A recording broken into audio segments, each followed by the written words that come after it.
بسم اللہ الرحمن الرحیم۔ ولی اللہ کے جھوٹے کی برکت۔ ایک روز حضرت سیدنا خواجہ معین الدین چشتی اجمیری رحمۃ اللہ علیہ باغ میں پودوں کو پانی دے رہے تھے کہ ایک مجذوب بزرگ حضرت سیدنا ابراہیم قندوزی رحمۃ اللہ علیہ باغ میں تشریف لائے۔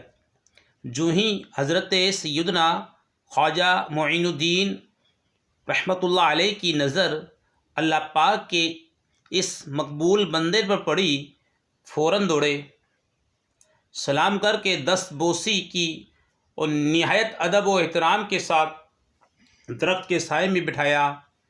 پھر ان کی خدمت میں انتہائی عاجزی کے ساتھ تازہ انگوروں کا ایک خوشہ پیش کیا اور دو زانوں بیٹھ گئے۔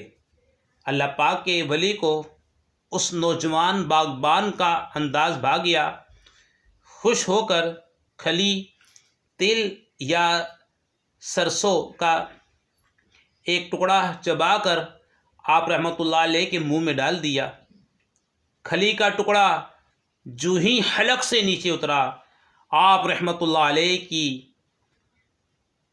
دل کی کیفیت یکدم بدل گئی اور دل دنیا کی محبت سے اچاٹ ہو گیا۔ پھر آپ رحمۃ اللہ علیہ نے باغ پنچ کی جو آپ کو وراثت میں ملی تھی اور سارا ساز و سامان بیچ کر اس کی قیمت فقراء و مساکین میں تقسیم فرما دی اور حصول علم دین کی خاطر راہ خدا کے مسافر بن گئے۔ اس واقعے سے ہمیں یہ درس بھی ملتا ہے کہ چاہیں تو اشاروں سے اپنی کایا ہی پلٹ دے دنیا کی، چاہیں تو اشاروں سے اپنے کایا ہی پلٹ دے دنیا کی، یہ شان ہے خدمت گاروں کی، سردار کا عالم کیا ہوگا۔ ایک ولی اللہ رحمۃ اللہ علیہ کے ایک مجذوب بزرگ کے جھوٹے کی برکت سے خواجہ صاحب رحمۃ اللہ علیہ کے دل کی دنیا بدل گئی۔ آج سوشل میڈیا پہ بعض لوگ کہتے ہیں کہ بابت شے کوئی نہیں، حالانکہ کرامات کا ذکر قرآن کریم کے اندر موجود ہے۔ آصف بن برخیہ سلیمان علیہ السلام کے امتی تھے، ولی تھے، ان کی کرامت کا ذکر قرآن میں ہے۔ 2 ماہ کی مسافت پر وہ تخت تھا، پلک جھپکنے سے پہلے ہی سلیمان علیہ السلام کی بارگاہ میں حاضر کر دیا۔ یہ کرامت، کیا اس کا انکار کرو گے؟ حضرت مریم رضی اللہ تعالیٰ عنہا کی کرامت قرآن کے اندر ہے۔ اصحاب کہف کا ذکر، ان کی کرامت قرآن کریم کے اندر ہے، اور حدیث مبارکہ کے اندر بھی کرامات کا ذکر ہے۔ تو کرامات اولیاء کا انکار نہیں کرے گا مگر بد مذہب، یا جس کو قرآن اور حدیث سمجھ میں نہیں آیا، ایسے ہی بندہ کرامات اولیاء کا انکار کر سکتا ہے۔ تو ایسے لوگوں کو مت سنیں جو آپ کو اولیاء سے دور کر دیں۔